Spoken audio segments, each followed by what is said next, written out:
लाडकी बहीण योजनेची ई-के-वाय-सी करण्याकरता 18 तारीख अंतिम मुदत देण्यात आली होती. यामध्ये वाढ होणार असल्याचे आपल्या महिला व बालविकास मंत्र्यांनी स्पष्टपणे सांगितले. परंतु नक्की किती दिवसांची वाढ होणार आहे, तसेच याचा जी-आर कधी येणार आहे, असे अनेक प्रश्न लाडक्या बहिणी विचारत आहेत. तर त्या संदर्भातील माहिती आपण आजच्या व्हिडिओच्या माध्यमातून घेणार आहोत. त्यामुळे व्हिडिओ शेवटपर्यंत पाहायचा आहे. चॅनलवर नवीन असल्यास चॅनलला सबस्क्राईब करायला आणि तुम्ही Facebookवर पाहत असल्यास आपल्या पेजला फॉलो करायला विसरू नका.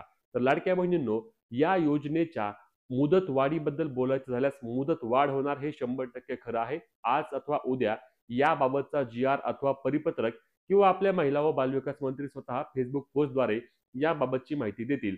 परंतु यामध्ये महत्त्वाची एक माहिती मिळत आहे ती म्हणजे ही मुदतवाढ साधारणपणे 1.5 ते 2 महिन्यांपर्यंत लाडक्या बहिणींना मिळणार आहे. कारण येत्या काही दिवसांमध्ये राज्यामध्ये स्थानिक स्वराज्य संस्थांच्या निवडणुका आहेत. सध्या आपल्याला माहिती आहे राज्यामध्ये नगर परिषद आणि नगरपंचायतच्या निवडणुका सुरू आहेत.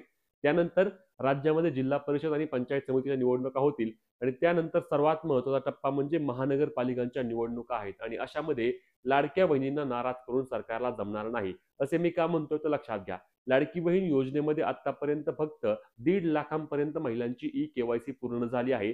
तर लाडकी बहीण योजनेच्या लाभार्थी महिलांची संख्या 2,30,00,000 होती. म्हणजे जवळपास 80-85 लाख महिलांची ई-के-वाय-सी प्रक्रिया अजूनही बाकी आहे आणि या 80-85 लाख महिलांना नाराज राज्य सरकार करू शकत नाही. त्यासोबतच पती आणि वडील नाहीत अशा देखील महिलांसाठी वेबसाईटवर अपडेट होऊन त्यांना वेगळ्या पद्धतीने ई-के-वाय-सी करण्याची प्रक्रिया महिला व बालविकास विभागाच्या द्वारे सुरू करून देण्यात येणार आहे. त्यामुळे लाडक्या बहिणींना ई-के-वाय-सीसाठी मुदतवाढ ही नक्कीच होणार होती. याबाबत महिला व बालविकास मंत्र्यांनी देखील सांगितले की पुरामुळे अनेक लाडक्या बहिणींची कागदपत्र गेली होती. काही लाडक्या बहिणींना आपली ई-के-वाय-सी करता आली नाही. तसेच वेबसाईट देखील बऱ्याच वेळा चालत नाही. ओ-टी-पीचा प्रॉब्लेम येत आहे. म्हणून आम्ही लाडक्या बहिणींना त्या ठिकाणी ई-के-वाय-सी करण्याकरिता मुदतवाढ देऊ आणि या मुदतवाढीबद्दल येत्या काही दिवसांमध्ये साधारणपणे आज उद्या घोषणा होण्याची दाट शक्यता आहे आणि लाडकी बहीण योजनेची ई-के-वाय-सी प्रक्रिया 18 नोव्हेंबर नंतर देखील सुरू राहणार आहे.